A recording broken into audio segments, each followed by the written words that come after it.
Hello, guys. Welcome to the Heroes and Villains podcast on Dopish Media. I am your host, Edward Merced, bringing you all the news, tidbits, reviews, and previews of anything nerd-related in the nerd culture. Nerd culture. Word. That's what I like. On this episode, we're a giant-sized episode, meaning we're going to talk about Spider-Man at CinemaCon, which means we're going to talk about Thor's teaser trailer. We're going to talk about Batman, Morbius, Moon Knight, episode 1 to 6, and yes, Polis is back, and also the big fish in the sea, Doctor Strange in the Multiverse of Madness. We're going to talk about all of that, so stay tuned.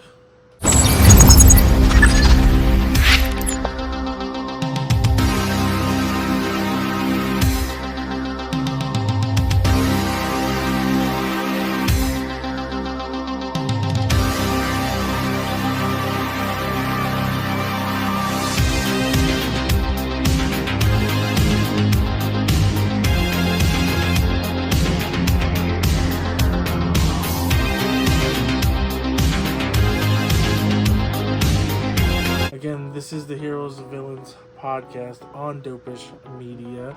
If you like this show, please put a thumbs up, subscribe, comment below, and share this with your friends and family. Again, my name is Edward Merced, and on this giant-sized episode, we're going to talk about a lot of things. But first, we got to dive deep into the Spider-Man CinemaCon preview. Into the Spider-Verse was the first one. Great movie. Everyone loved it. And then we were possibly the greatest Spider-Man movie of all time. We wanted more. So Sony gave us part 1 and part 2 of Across the Universe, the Spider-Verse. But now they scrapped part 1 and part 2 and just named Across the Spider-Verse and Beyond the Spider-Verse, which is crazy because we already know that, Spider-Man Far From Home, No Way Home was, multiversal. So who knows what's going to happen now. We might even see some characters from the MCU pop up there or vice versa, hopefully, which will be crazy. So this, basically, this footage that was shown, it just shows what Gwen Stacy's been dealing with, running from her father, Captain Stacy, because of the death of Peter Parker. She's been framed for the death of Peter Parker, and basically she gets recruited by Miguel O'Hara, Spider-Man 2099. And then you see some stuff from Miles' point of view. It's been pushed back. It's not coming out this year. But I'm definitely, I want to see it. That, look, I'm a Spider-Man fan. Where is it? There it goes. I'm a Spider-Man fan, so hopefully they do the second one right, because the first one was so good. How can you live up to that hype? It's always about superhero movies. How can you exceed what you already did? And hopefully they get it done. Next up on the docket, Moon Knight, episode 1 to 6. The series finale was last week, and I'll give you my overall thoughts, and I'll be truthful. Truthfully, episode 1 to 4, it didn't pull me in. Oscar Isaac's performance of Mark Spector and Stephen Grant was great. It's just the story itself didn't pull me in. Khonshu and the story about the gods, and even Harrow, played by Ethan Hawke, was fantastic. But I think it was the stakes. The stakes were grand, but it wasn't enough to just pull me into the story. Episode 5 was great. It was fantastic with the dynamic between Steven and him. Even though it was just still one person, people lost their minds about it being, he's gonna die, this and that, and it's like, it's not, it's one person, but that's what people think it should. So and then you think they're gonna stick the landing, and it was a little rocky getting there. The Scarlet Scarab Layla. You know, she got, I forgot the god's name, the hippo. She became her avatar, and you know, it was a show that's supposed to be for Moon Knight it's like Batman with 36 personalities, right? But when you put it in Egypt with all this Egyptian stuff, it's kind of like, okay, I don't want to do Batman the way you wanted to do. I'm gonna do Batman in a jungle, fighting off centaurs and alligators. So you're like, okay, that seems logical, maybe.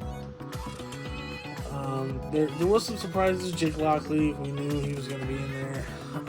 He's from the comics. He's a taxi cab driver that Mark Spector uses to try to get information without, you know, being too noticeable as Mark Spector or the Moon Knight. It was good. Out of 1 to 10, I'd give it a solid 6. I'm not really big on this show. It was okay. It was alright. I mean, next up is Miss Marvel, and I'm kind of not even looking forward to that either. Only because it screams cheesy, and it's just next week's episode. I'll dive in deep to what I mean, because I think Marvel's hitting a plateau, to where the movies and shows are not really knocking it out the park, which we'll get to. But yeah, 6 out of 10 is what I thought of Moon Knight. Moving over to a movie, Morbius, starring Jared Leto, Tyrese Gibson, and Matt. I want to say Hoffman, but he's not by the BMX. Matt. You know, the guy from Doctor. Man, what? I don't know. Morbius was okay. I actually liked it more than most people. The story was good. It kind of got a little strung out towards the almost the last half, like more into the third act. I mean, I fell asleep, but that's, you know, it was a midday, whatever. But at the same time, I did like the movie. I would see it again, just the back half, just to see what actually transpired. And yeah, it was a good movie. For that, I will give a 1 out of 10. 7. I liked it more than the Moon Knight show. Okay, that's what. That's how it is, man. Let's go to the Batman. I didn't review this. It's been out for a while. Matt Reeves directed. Robert Pattinson, Zoe Kravitz.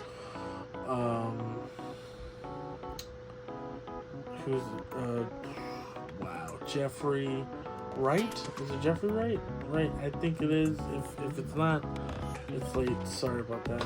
And Colin Farrell as the Penguin. Andy Serkis was in here too as Alfred. It's a 3-hour movie, right? And you know, you have the Dark Knight. The Dark Knight trilogy as a whole was very graphic, novelesque in terms of the fantasy element of Batman being taken out and having more realism in there, as you will. And then, you know, a couple years later, we got the Affleck side, which put the fantasy back into the comic book realm, and it was great. I love Ben Affleck's take on it. And then we get this one, where we saw the suit from the get, and it was, you know, Arkham Asylum-ish. And it seemed darker. It seemed like it was going to be a Seven or a serial killer-esque crime drama thriller, and that's exactly what you get. There's little callbacks to the Long Halloween. There's some stuff from Hush or Batman Bold, I think it's called. I believe it's Batman Bold. There's callbacks to there, so it's a darker And it's funny because every iteration you're like, it's a darker, it's a darker, it's a darker. And, you know, it's good that people want to make Batman as real as it could get, but he's still a superhero at heart. So, I mean, after this trilogy, I hope the next one going into the future will be a little bit more, you know, more towards the comic books, not in the darkness, but in the exuberation of, you know, this isn't real. This doesn't happen every day, and you know, not campy, but in a better style than it has been. You know, so Robert Pattinson as Batman, it was fantastic. I love the voiceover part of the movie because that's a great way to get dialogue across for exposition in a way that doesn't harm what you're seeing. So he can have like a wide shot and says, oh, the city where, you know, blah blah blah and this and that, and you could just switch through images and start telling exposition, so that way you don't have to show us, because if you showed us everything he was talking about, that would have been a 4-hour movie, but it condenses it because of the voiceover. You know, the criminals fear that I'm everywhere because the light is shining, and you know, am I there? Am I not? I can't be everywhere, but the fear is there, and that's good. Instead of us, the audience, trying to figure out that that's what they're trying to convey to us. So, yeah, it was great storytelling. Matt Reeves, I think he wrote it.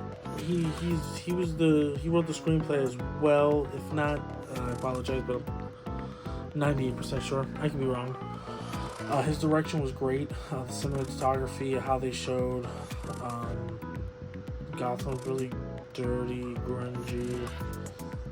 You know, and it's like this could have been taken from 1997, you know, or 1996. It feels grounded in that way, but it seems almost you're in that decade, but you're really not.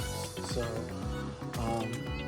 Anthony Serkis as Alfred was great. The Penguin, Colin Farrell, the maker was great. You know, him in the parts were like, "Take it easy, sweetheart." Like, all that stuff was great. My favorite line of the whole movie is, "You have a lot of cats." Just, you know, Catwoman was great too. Her backstory. The thing with Falcone was a little like, no, but let's just see how this plays.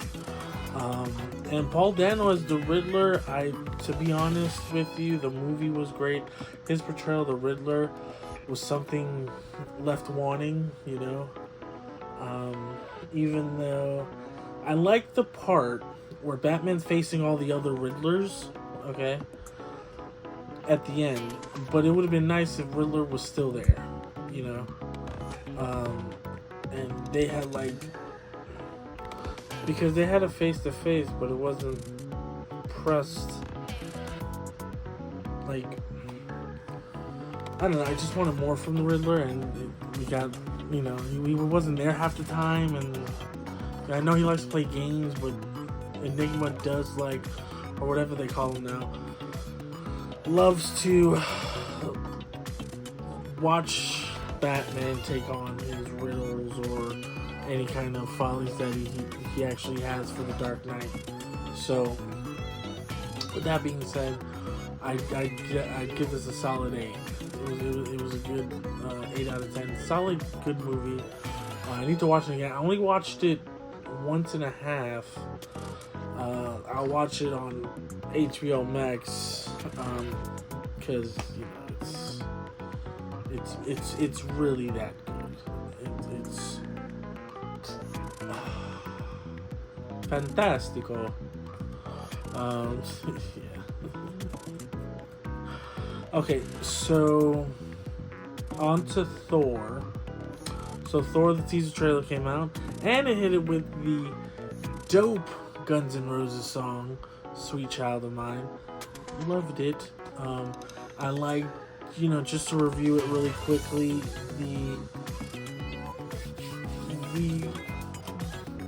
the stages you see Thor go in the MCU. You know, he went from this god who thought he was, you know, like untouchable, to join a team, which really was, you know, he had his Merely Men and what's her name? I want to say Seraph. I'm not even gonna say it. Lady Sif. Wow. Lady Sif and the Merely Men. But he was always like the, you know, they're just there for background. And then he joined the Avengers, and then, you know, he lost his mom, and then he lost his brother, and then he didn't kill Thanos in time, and it really weighed on him. And I guess this is going to be the one that, you know, how do you get back from such crazy things happening in your life, you know? And in real life, people go through that. We all go through trials and tribulations, and we try to bounce back to not the former glory, because we'll never get that back, but to a point to where we're confident and content with where we are, and, you know, where we need to be always clear from where we were left off from. So I'm really looking forward to Thor: Love and Thunder. The trailer was amazing. You saw Natalie Portman as the mighty Thor. Is that going to be multiversal, or is that the actual Jane Thor?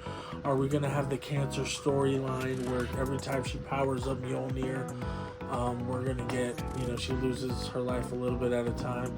I think it's not a multiversal Jane Foster. Yeah. Because Mjolnir is in cracks, but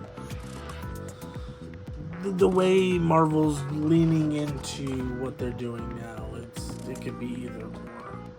So, yeah, and it comes out on my birthday. Yeah, party on. So, hopefully one of my friends will watch it with me. I can't wait. But yeah, I'm really looking forward to that movie. Thor: Love and Thunder. Okay, guys, so check it out. I'm doing something a little different with the pull list. So here's your pull list for this week.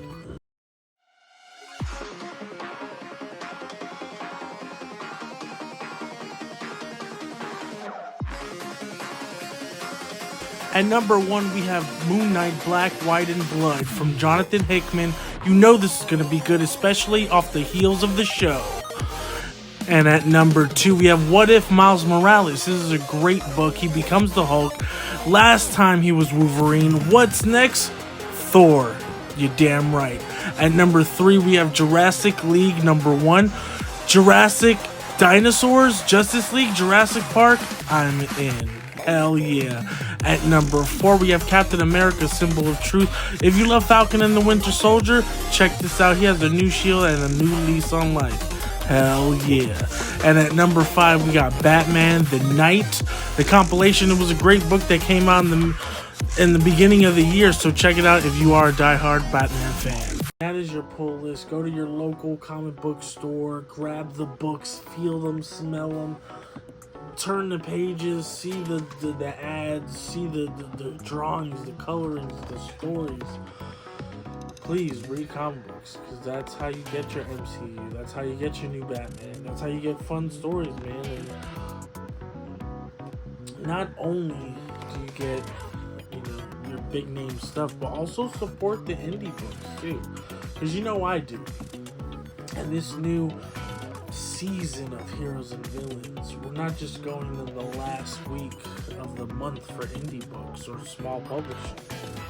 We're going to go 2 weeks big, guys, 2 weeks little, guys. And we're really going to spread out what books we feel you need to read.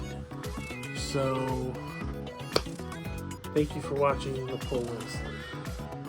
Now, this weekend, a movie came out from Marvel called Doctor Strange in the Multiverse of Madness. Now, spoiler alert. I might hit up some spoilers, so if you haven't seen the movie, please put this on your favorites list to watch later. Go watch the movie. Watch it right now. Get off your ass. Watch the movie. Buy some popcorn, maybe a soda, icy, blueberry, or the cherry. Hopefully they have the cherry. And go sit down. It's only 2 hours. Go watch the movie. Alright? I'm gonna count to 5, 4, 3, 2, 1. If you're still watching this, it's about to be spoiled.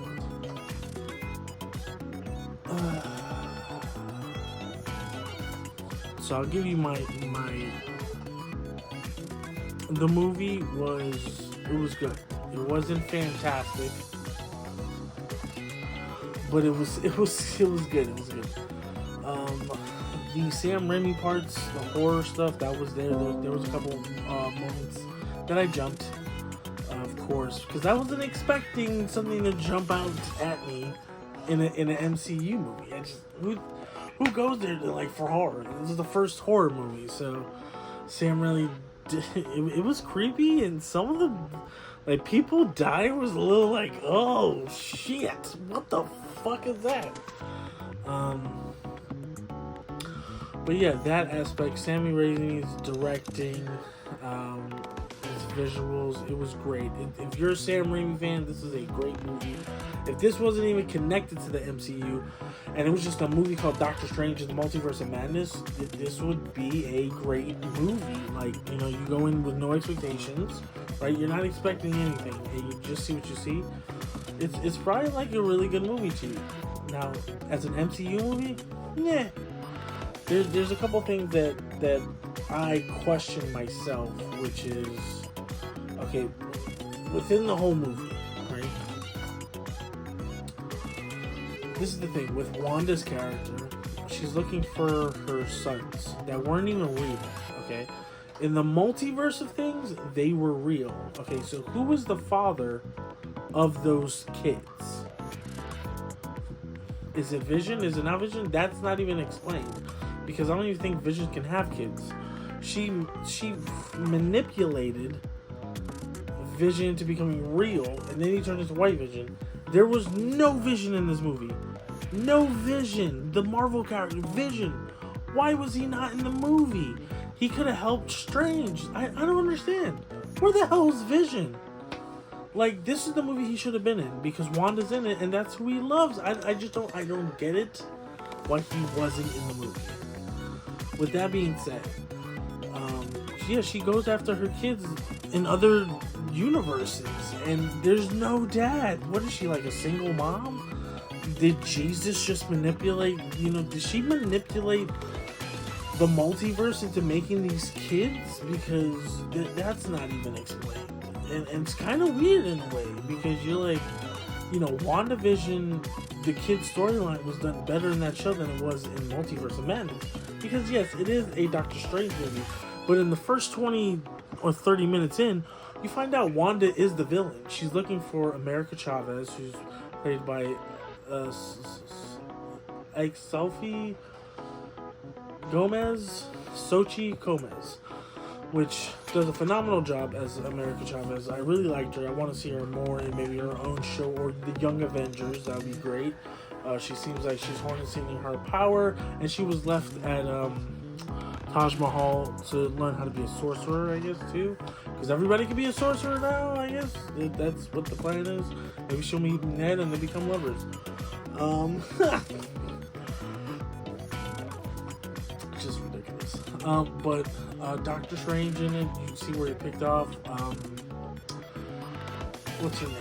Claire gets married. You see that one doctor from the first movie that totally we haven't seen since 2016, and it's been 6 years since the Doctor Strange movie. So you have to remember that it's a Doctor Strange movie and not an Avengers 2.0. Even though you get the Illuminati, okay. And the story picks up. It's very fast paced. The first 30 minutes is great. After that, it's a little like a seesaw. It's drags a little, but then it's oh, and then it just drags a little too much. With that being said, the Illuminati. You get Mordo, which we don't know when he's going to come back to the 616 universe, which is our designation. The MCU is now the 616. Thank you, Mysterio. yeah, they said it in the movie, so it's definitely true. But then if you do that, it's, whatever. I guess the comic books are different from the movies and TV shows. So we see Mordo, and then he starts introducing people, and then you have Captain Carter. Peggy Carter's back as her Captain Carter self, which is done well. It's a different suit than What If, so that's definitely not the What If character, but it was good. You see Black Bolt, played by the same guy who's in the Inhumans. What the fit? I'm pretty sure my Inhumans comic books just skyrocketed. Which is kind of crazy when you think about it, because I bought those books a long time ago. And now, who knew that they were gonna have Black Bolt in his suit? He looked great, man. It was really dope. And then, you know, he starts naming Monica Rambeau as Captain Marvel, and then the smartest man on Earth, Reed Richards. Man, my theater, when I don't even know how to say this, it went absolutely nuts, so crazy for John Krasinski, and it was awesome. I like the suit, I like the essence. It was really dope. And then out of nowhere, you get Professor X in the green suit with the lime blue tie, yellow giant chair with the music, and